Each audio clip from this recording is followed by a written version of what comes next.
Hey everyone, and welcome back to Sip and Talk. I'm Joe. I'm Sunny. And we're so glad you could join us for another deep dive. You know, Joe, our good buddy Micky is in a bit of a sweat right now. The new Taiwan dollar, the NTD, it's been on a real tear lately against the US dollar. It really has. And poor Micky's watching his pile of greenbacks shrink. Makes you wonder what's going on. It does indeed. Currency fluctuations might seem like something happening, way over there on a financial news screen. Yeah. But they really ripple out and affect everyone, from big businesses down to Micky just looking at his bank account. Exactly. So for this deep dive, we're plunging into the world of currency. Let's do it. First, we're going to figure out the nitty-gritty of what this stronger NTD actually means for people in Taiwan, Micky included. Okay. Then we're going to tap into the wisdom of Warren Buffett, see what he thinks about global trade and all this currency jazz. Always interesting to hear his take. Definitely.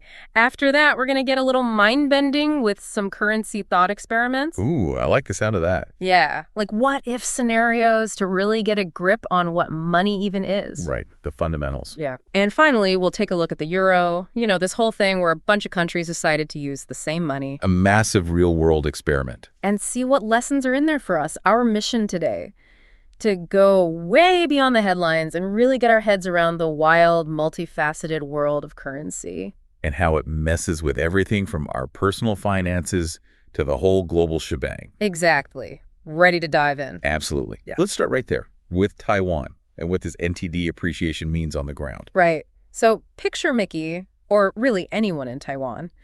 When the NTD gets stronger compared to the US dollar, it's not just a simple win or loss, is it? Not at all. It's Right. really complex.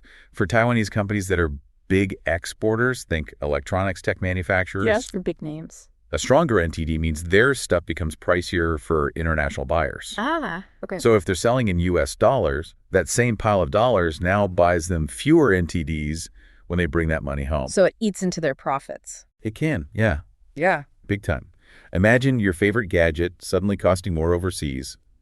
That's the kind of pressure these companies face. Yeah, it's like if your local coffee shop suddenly had to charge way more than the place down the street just because of something outside their control. Exactly. And for the smaller guys, the SMEs, the Yeah. small and medium enterprises, Yeah. it must be even tougher. Really. Oh, it is. Smaller exporters often don't have those fancy financial tools, the hedging mechanisms, Right. to protect themselves from these currency swings. Yeah. We even heard about a company that supposedly lost millions of NTD practically overnight after signing a deal, Wow. just because the exchange rate moved against them. Ouch. That kind of sudden hit can be devastating for their cash flow, their future plans, everything. Double ouch. Okay, so the folks selling stuff overseas aren't exactly doing cartwheels, Not likely, no. but who benefits from this? Someone's got to be happy, right? Definitely. On the other side of the coin, businesses that import goods into Taiwan are seeing their costs go down. Oh. This includes things like raw materials, energy, even really specialized equipment like those, lithography machines that are crucial for making semiconductors. Right, the high-tech stuff. And those lower costs can eventually, hopefully, lead to lower prices for consumers. Like on imported goods. Yeah, everything from imported avocados to that new phone you've been wanting. Ah, so suddenly that imported bottle of wine might feel a little less like a splurge. Could be. And what about travel? I bet Micky's hypothetical vacation to Disneyland just got a little cheaper. Exactly. Taiwanese tourists traveling abroad will find their NTD stretches further. Nice. Their hotel rooms, their fancy dinners, their Mickey Mouse ears, all a bit more affordable. Plus, buying stuff online from international sellers becomes cheaper too, I guess. Yep, that too. It makes overseas consumption more attractive. Sweet. So, good news for shoppers and travelers, but what about the bigger financial picture? How does this mess with investments and the markets? Okay, so for Taiwanese investors who have assets priced in US dollars, like, say, US bonds, like Micky, the value of those investments goes down when measured in NTD, if the NTD gets stronger. Right. Think about someone who perhaps borrowed NTD to invest in U.S. bonds hoping for a nice return. Yeah. Now, the exchange rate loss could potentially wipe out those gains or even put them in the red. Oh, man. It's like betting on a horse that looked good, but then the track conditions suddenly changed. That's a total bummer for Micky. And the stock market, how does that react? I'm guessing companies that sell a lot overseas might see some downward pressure. Yes, generally. Big export-oriented companies like TSMC might face some headwinds if their earnings in USD translate to fewer NTD. That makes sense. However, companies that rely heavily on imports could see a boost. And a stronger NTD can sometimes attract foreign investment, leading to inflows of what's called hot money. Hot money sounds kind of risky. It can be. It's basically short-term investment looking for quick returns. And sometimes that can inflate asset bubbles, in the stock and real estate markets. Ah, okay. So potentially destabilizing. It can be, yeah. It's a tricky balancing act for the authorities. Right. What about jobs and the overall economy in Taiwan? Is there a broader impact? There certainly can be. If those export companies become less competitive internationally because of the stronger NTD, they might have to cut back on production, maybe scale back expansion plans. Which could mean job losses? Potentially, yes. Especially in those smaller businesses that are more vulnerable. And since Taiwan's economy is so dependent on exports, a significant and sustained rise in the NTD could act as a drag, potentially slowing down the overall growth of their GDP. So while my groceries might be a bit cheaper, there could be broader economic consequences down the line. Exactly. It's a trade-off. Lower import costs might ease inflation a bit, which is good. But if businesses see their profits squeezed long-term, that could dampen economic momentum. So for the average person just trying to manage their own money, what does this boil down to? Well, look, if you're planning that trip to the States or you love buying stuff from overseas websites, a stronger NTD is good news for your wallet. Okay. But if you happen to have a lot of US dollars saved up, maybe for retirement or something, or you work for a company that exports heavily, you might feel a bit of a squeeze. Right. Even folks trading cryptocurrencies using NTD could see some extra ups and downs because these exchange rate shifts add another layer of volatility. Crypto. Always keeps things interesting. Okay, now, I vaguely remember reading something about how this might be connected to those tariffs Trump put on everything. Yes. And maybe what's going on with China's economy. How does that all fit into this currency puzzle? Okay, here's where it gets really interesting potentially. There's a line of thought that the U.S. might be sort of indirectly encouraging the NTD to strengthen as a way to perhaps soften the blow of U.S. tariffs on Taiwanese goods. Wait, how would that work? Well, think about it. If U.S. tariffs make Taiwanese products, say, 10% more expensive in the U.S., but then the NTD strengthens against the dollar by, say, 5%, it partially offsets that tariff impact from the U.S. buyer's perspective. The final price increase isn't as sharp.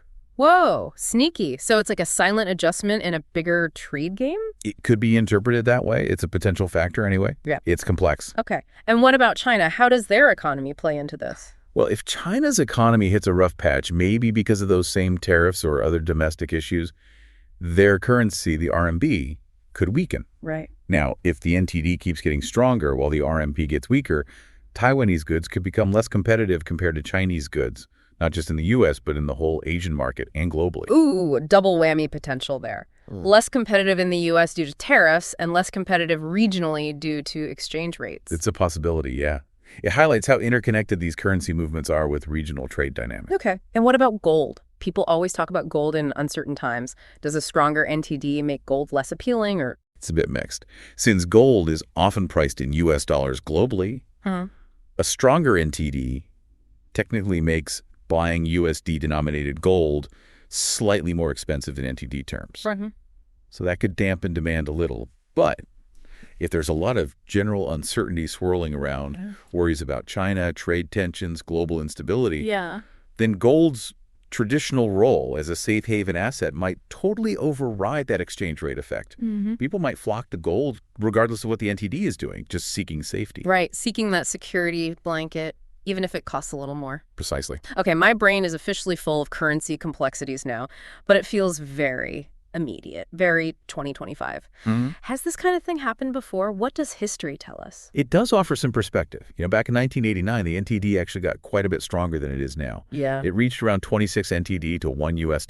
Wow, really? And what happened then? Did the economy tank? Well, no, the Taiwanese economy didn't collapse. In fact, some sectors even benefited from the cheaper imports back then. So the current rate, which is, around 31 NTD to the dollar today, It's still within a reasonable historical range. Yeah. An immediate economic meltdown because of the current rate is probably not on the cards. Okay, that's somewhat reassuring. So we're not hitting the panic button just yet based on history. Probably not. And the central bank in Taiwan, what's their role or their take on all this? Are they intervening? Well, the Taiwanese central bank has publicly said that the recent rise in the NTD is mostly driven by market forces. Okay.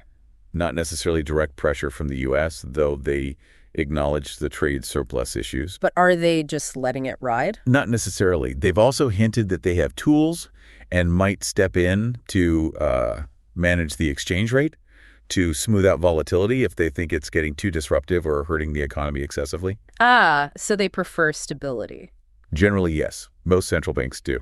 They act like a sort of referee trying to keep the game from getting too chaotic without necessarily dictating the final score. Got it. Okay, that gives us a really good handle on the NTD situation and its ripples. Now let's bring in the big guns. Warren Buffett, the Oracle of Omaha. What's he been saying about all this trade and currency craziness lately? Yes, Mr. Buffett. He's definitely been sharing his thoughts. At the recent 2025 Berkshire Hathaway annual meeting, he didn't pull any punches. Oh, yeah. What'd he say? He said very clearly, trade should not be treated as a weapon. Direct shot at tariffs. It certainly seemed that way. He was pretty critical of those kinds of policies, pointing out that they just increase the risk of instability around the world. And didn't he make a point about the U.S. population versus the rest of the world? He did. He highlighted how the U.S. is a relatively small percentage of the global population, suggesting we need to be mindful of how our trade actions affect, well, basically everyone else. It was a call for perspective. Yeah, that makes a lot of sense. Don't go around alienating billions of people. And I remember reading he called tariffs something even stronger earlier in 2025. That's right. In an interview with CBS News, I believe, he described tariffs as somewhat of an act of war. Wow, act of war. That's strong words indeed. His argument consistently is that tariffs are essentially just a tax on goods coming into a country. Right, passed on to consumers. Exactly. Which leads to higher prices, fuels inflation, and can ultimately trigger retaliatory tariffs, trade wars that end up hurting the entire global economy. So he's consistently been against these trade barriers then. It sounds like he believes in just letting trade flow freely. Absolutely. He's been a vocal proponent of free trade for a long, long time. He argues it's the best path to global prosperity and ultimately serves the long-term interests of the U.S. as well. Okay. He voiced concerns back in 2016 and throughout the U.S.-China trade conflict, always warning about the negative consequences of protectionism. His core belief seems to be, let countries specialize, trade freely. Everyone benefits more in the long run. Tariffs just gum up the works. Okay, so tariffs are a definite no-go in Buffett's book. What about currency itself? I recall he had some pretty strong opinions on that too, especially about currencies losing value. Oh, he does. At that same 2025 meeting, he made another very pointed statement. He said, quote, "We will not invest in a currency that is going to depreciate significantly." So avoiding currencies he thinks are going downhill. Precisely. And he directly linked this to his concerns about what he termed irresponsible U.S. fiscal policy. Government spending and debt. Yeah, exactly. Suggesting that could erode the long-term value of the U.S. dollar. It's basically saying, I'm not going to put my company's money or my shareholders' money in something that's likely to shrink. Fiscal idiocy, I think was the term he used in his letter. He doesn't mince words, does he? Slight chuckle. He certainly does not. And yes, he reinforced that in his 2025 letter to shareholders, warning that fiscal idiocy could cause the value of paper money to essentially evaporate. Yikes. He even mentioned past times in U.S. history when the stability of the currency was a serious worry. It's a stark reminder that even the value of the dollar isn't some immutable law of nature. Scary stuff. And hasn't Berkshire Hathaway actually been making some moves with their investments based on these concerns? Something about the yen. Yes, that's right. They've significantly increased their investments in Japanese companies, funded by issuing Japanese yen bonds. This is widely interpreted as a hedge, basically, a way to protect themselves against a potential weakening of the U.S. dollar. It signals Buffett's cautious, maybe even bearish, view on the dollar's future value. So he's putting his money where his mouth is, hedging against the dollar. It certainly looks that way, like buying an umbrella when you see dark clouds gathering. And it sounds like he thinks these currency issues aren't just a U.S. problem. They can have ripple effects everywhere else. Exactly. He made a broader point at the shareholder meeting, suggesting that U.S. government fiscal policies, combined with incentives and actions in other countries, could lead to widespread currency problems globally. Not just in the U.S. Right. He used the word frightening to describe the potential declines in currency value when governments, anywhere, act irresponsibly with their finances. It's a global warning. Frightening indeed. Okay, now let's try to connect these dots here. Buffett's warning about trade wars, his worries about currency devaluation, particularly the dollar. Could this tie back to that idea we discussed earlier, that the U.S. might be subtly, maybe indirectly, pushing the NTD higher as a way to counteract those tariffs on Taiwanese goods? It's certainly a plausible connection to consider, isn't it? Yeah. Look, if the U.S. is wary of actively devaluing its own currency, maybe because of the risks Buffett highlights, right, then allowing or even indirectly encouraging the currency of a key trading partner like Taiwan to appreciate could be seen as a less direct, maybe less confrontational way to achieve a similar rebalancing effect on trade. Like a back-channel adjustment. Possibly. It addresses the trade imbalance somewhat without resorting to direct currency manipulation or more tariffs, both of which Buffett warns against.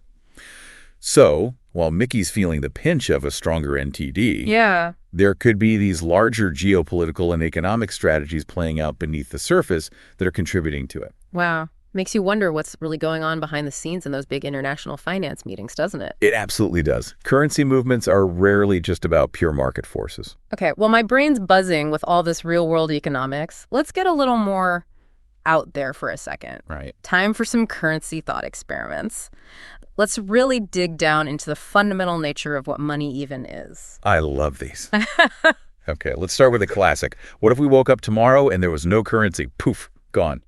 Vanished. Uh-oh. We're back to trading goods and services directly, a pure barter system. Oh, boy. Suddenly, my amazing podcasting skills don't seem like a very liquid asset for buying groceries. Slight chuckle. You've hit the core problem right away. The double coincidence of wants. Right. You have to find someone who not only has what you want, but also wants what you have at the exact same time. It's incredibly inefficient. Yeah, try trading economics insights for a plumber's time when your pipe bursts. Good luck. Exactly. The farmer needs tractor repair, not a podcast. It would bring the whole complex system we have to a screeching halt, wouldn't it? No more ordering pizza with an app, that's for sure. Forget about it. And what happens to all the specialization we have in our economy? People doing very specific jobs. Yeah, like heart surgeons or software engineers. It breaks down. Without a universally accepted medium of exchange, it's incredibly hard for people to specialize. Why become a master craftsman if you have to spend half your day bartering for food? People would just focus on basic survival again. Likely revert to being much more self-sufficient, yeah. The division of labor that makes modern economies so productive would just crumble. So in that kind of chaotic, no-currency world, would a new form of currency just pop up naturally? Would people start using something else to trade, like seashells or something? History strongly suggests yes, absolutely. Whenever barter becomes too cumbersome, societies naturally gravitate towards certain commodities that are durable, portable, divisible, and widely accepted. Like what? Well, think about barley in ancient Mesopotamia, way back around 3000 BCE, or the first metal coins, electrum, in Lydia around the 7th century BCE. Barley? Even really unusual things have served as currency. Giant carved ray stones on the island of Yap. Seriously? Giant stones? How'd they even move them? That was part of their value. Or beaver pelts in North America during the fur trade. Wow, beaver pelts. Talk about an interesting medium of exchange. So it seems like currency isn't just some, like, arbitrary invention by governments. Not at all. It solves a really basic practical problem of transactional friction. Precisely. It's a technology that enables complex economies. Well, okay, now let's flip the script. What if we had the opposite? Not no currency, but one single global currency. One world buck? Something like that. One money for the entire planet, managed by some neutral worldwide organization. Sounds a bit like something out of Star Trek, right? No more exchange rate headaches when you travel. That's the potential upside, definitely. Imagine eliminating exchange rate fluctuations entirely.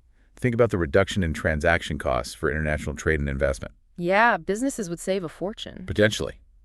It could lead to even greater global economic integration, maybe reduce currency speculation, perhaps even lessen some international tensions if currency isn't a point of conflict. Sounds like world peace through a single wallet.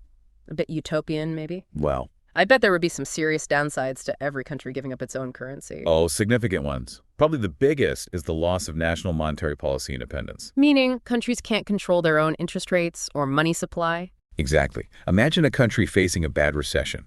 Normally, their central bank might cut interest rates or even devalue the currency to boost exports and stimulate the economy. Right. With a single global currency managed by a global body, that national option disappears. Think about Greece during the Eurozone crisis. They couldn't devalue the drachma because it didn't exist anymore. They were stuck. Ouch. Yeah, that did not look like fun. And who gets to control this global money supply? That sounds like a recipe for some epic global power struggles. That's the massive political question, isn't it? There would be immense political pressure on whatever global institution managed this currency, deciding interest rates or money supply for the entire planet. Whose interests get prioritized? Exactly. Different economies have vastly different needs. What's good for a booming economy might be terrible for one in recession. It's incredibly hard to find a one-size-fits-all policy. So currency isn't just about economics. It's deeply tied to national sovereignty, political power, who gets to pull the levers. Absolutely. Okay, Yeah. Let's go to another extreme. What happens when a currency just implodes, its value completely collapses? Hyperinflation. Like we've seen historically, Weimar Germany, Zimbabwe. Exactly. Those trillion-dollar Zimbabwean notes that couldn't buy a loaf of bread. Yeah. What do people do when the money in their pocket becomes essentially worthless paper? Panic, I'd imagine. Then scramble for anything else that holds value. Gold, foreign currency, barter.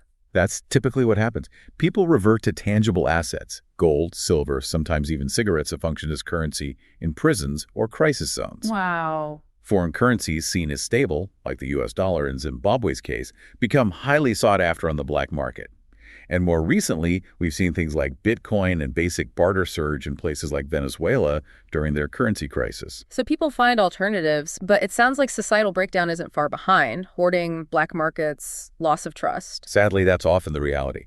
Social disorder can escalate quickly, and restoring trust after a currency collapse is incredibly difficult. How do they even do it? It usually requires drastic measures.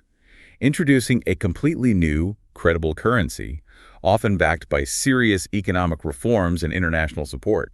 Think about the German Deutschmark introduction in 1948. Right. A complete reset. It highlights that the value of currency isn't inherent in the paper or coin itself. It's fundamentally about shared trust and belief in the stability of the issuer. Once that trust evaporates, so does the currency's value. Trust is definitely the magic ingredient. Okay, let's keep pushing these boundaries. Yeah. What if we had the opposite of currency collapse? What if we had infinite currency? Ooh. Imagine the government just prints unlimited amounts of money and hands it out to everyone. We're all billionaires. Free pizza for life. Sounds like a dream, right? Slight chuckle. It sounds like a dream that quickly turns into a nightmare. The inevitable result of infinite money printing is just hyperinflation again. Oh, right. Same outcome, different path. Pretty much. If everyone has unlimited money, but the amount of actual goods and services available stays roughly the same. Prices just go to the moon. Exactly. Your $1 billion might only buy you that slice of pizza, if you're lucky. Remember those pictures from Weimar Germany people using stacks of cash as wallpaper or to light their stoves? Yeah, because the money was worth less than firewood. Precisely. Currency loses its core functions. It stops being a reliable store of value because it's depreciating so fast.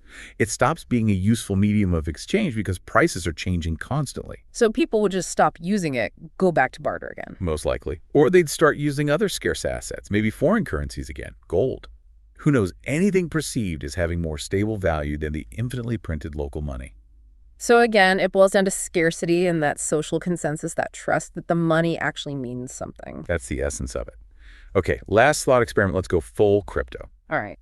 Bitcoin replaces the dollar. Imagine a world where all government-backed fiat currencies vanished and were replaced by decentralized cryptocurrencies like Bitcoin. No central banks, no Federal Reserve, just algorithms and blockchains. The libertarian dream, some might say. What are the theoretical upsides? Well, proponents would argue it prevents governments from just printing money irresponsibly and causing inflation. It could give individuals more direct control, more financial autonomy. Peer-to-peer money. Right. And potentially increased transparency of transactions, since they're often recorded on a public blockchain. It appeals to those deeply skeptical of centralized control over money. Sounds like a tech utopia, but I sense a but coming. Wow. What are the potential downsides or challenges of a completely decentralized system? Well, the massive price volatility we see with many cryptocurrencies is a huge one. Imagine your life savings fluctuating by 30% in a single day. How do you plan? How do businesses set prices? Yeah, that would be stressful.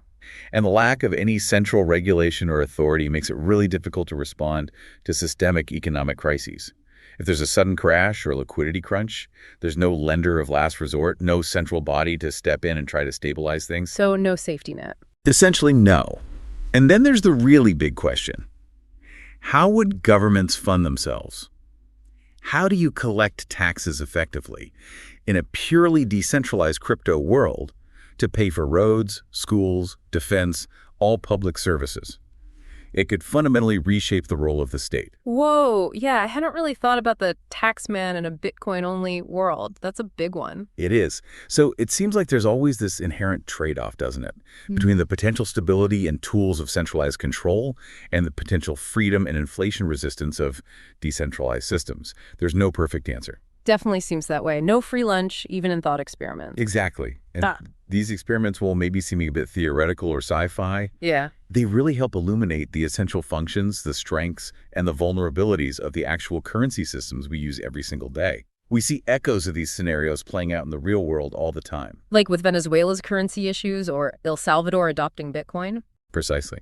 Or even the ongoing debates about central bank digital currencies, trust in institutions, the stability of financial systems. It all connects back to these fundamental questions about what money is and how it should work. It's like these crazy what-ifs actually help us understand the what is of our everyday money much better. Okay, well, after all that mental gymnastics, let's come back down to earth a bit. Good idea. Where to? The euro. It's this huge real-life example of a bunch of countries deciding, hey, let's all use the same currency. What can we learn from that grand experiment? The euro is a fascinating and still unfolding case study. It officially came about from the Maastricht Treaty back in 1992. Right. The big goals were all about deepening economic integration across Europe, slashing transaction costs for businesses trading across borders, and boosting Europe's collective influence on the global economic stage. So economic and political goals. Definitely both. It was introduced initially in 1999 for electronic transactions, accounting, that sort of thing. And then the actual physical euro coins and banknotes hit the streets in 2002, replacing all those familiar national currencies, the German mark, the French franc, the Italian lira, and so on. Must have been a huge logistical challenge. Oh, immense. And it's all managed centrally by the European Central Bank, the ECB, based in Frankfurt. So it's kind of like if all the states in the U.S. decided to use the Canadian dollar instead, but on an even bigger scale. What's been the major impact? Well, proponents would point to significant success in boosting trade and investment within the Eurozone countries. It essentially created one massive single market for goods, services, capital, and labor. Makes sense. Easier to do business. Yes. And it's undeniably become the world's second largest reserve currency behind the U.S. dollar, which gives the Eurozone countries collectively more clout in global finance than they likely would have had individually. And it's a symbol, right, of European unity. A very powerful political symbol, yes. That idea of closer cooperation and integration after centuries of conflict? Okay, those are the broad strokes. But what are the actual tangible advantages for businesses and people living in the Eurozone? One of the clearest wins has been the reduction in transaction costs. Think about a German company selling machinery to a company in France. Before the euro? They'd have to constantly deal with converting marks to francs, pay exchange fees, worry about currency fluctuations between placing the order and getting paid. A hassle. A big hassle, and costly. Now, it's just a simple euro transaction like selling to someone down the street. The ECB actually estimated this saves the Eurozone economy somewhere between 0.5% and 1% of its total GDP every year. Wow, that's like finding billions of euros in the couch cushions every year. Slight chuckle.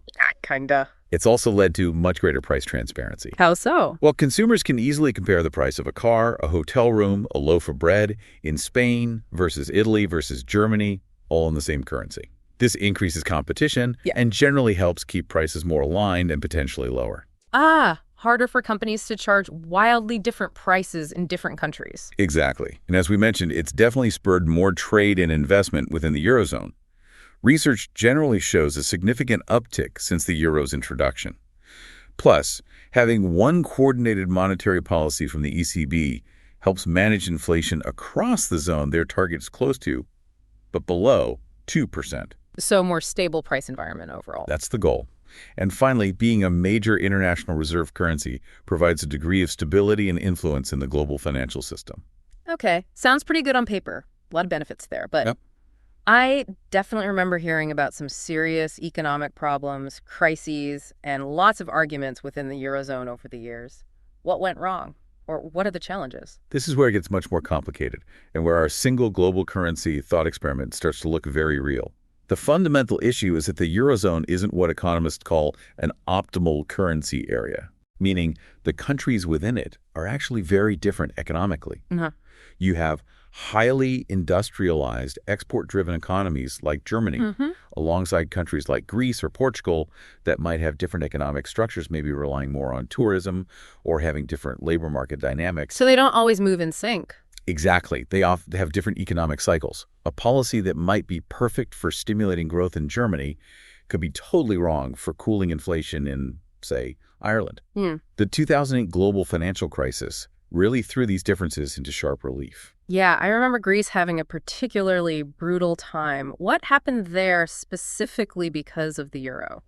Well, Greece was hit incredibly hard by the crisis and had massive government debt because they had adopted the euro and given up their own currency, the drachma. Right. They lost the ability to devalue their currency. Devaluation would have made their exports cheaping, potentially boosted tourism, and helped cushion the economic blow. So they couldn't use that tool. What did they do instead? Their only real option within the euro framework was what's called internal devaluation. Basically, forcing down domestic wages and prices through incredibly painful austerity measures deep cuts to government spending, pensions, salaries. Ouch. That sounds awful. It led to a deep, prolonged recession, massive unemployment, huge social unrest. It was an incredibly difficult period, made harder by the lack of monetary policy independence. Wow. So losing that ability to control your own currency can really, really tie your hands in a major crisis. It absolutely can. Another major challenge has been the lack of coordination in fiscal policy. You mean government spending and taxes? Exactly. Well, the Eurozone have one central bank setting monetary policy, interest rates. Each individual country still controls its own national budget, how much it spends, how much it taxes, how much it borrows. And some spent more freely than others. Precisely. This led to situations where countries like Greece, Ireland, Portugal, and even Italy ran up very large government deficits and debts, which ultimately couldn't be sustained, and triggered the Eurozone's sovereign debt crisis around 2009-2015. Were there rules against that? There were, yes. The Stability and Growth Pact sets limits on deficits and debt levels. But, well, the enforcement mechanisms were relatively weak, and political pressures often led to the rules being bent or ignored. So it's like having a shared bank account, but everyone has their own credit card with different spending habits and no strict oversight. That's a pretty good analogy, yeah. It's bound to lead to problems eventually. And I imagine that led to some serious political arguments between the countries. North versus South, savers versus spenders. Definitely. The economic divergence between the generally more fiscally conservative core countries like Germany and the Netherlands and the more indebted periphery countries in the South created significant political tensions. Fueling anti-EU sentiment. Yes, it absolutely fueled Euroscepticism and the rise of populist political movements in several countries that were critical of the euro, the austerity measures imposed, and the EU structure in general. Think of movements in Italy, for example. And is that still going on, that tension? It ebbs and flows, but yes, even now in 2025, there's still underlying anti-EU sentiment in parts of Europe and occasional talk in some political corners about potentially leaving the Eurozone. The single currency, intended as a unifier, paradoxically created new fault lines. So the dream of unity through a single currency hasn't been entirely smooth sailing. A lot of bumps in the road. Far from smooth, yes. And on top of all that, you have external risks.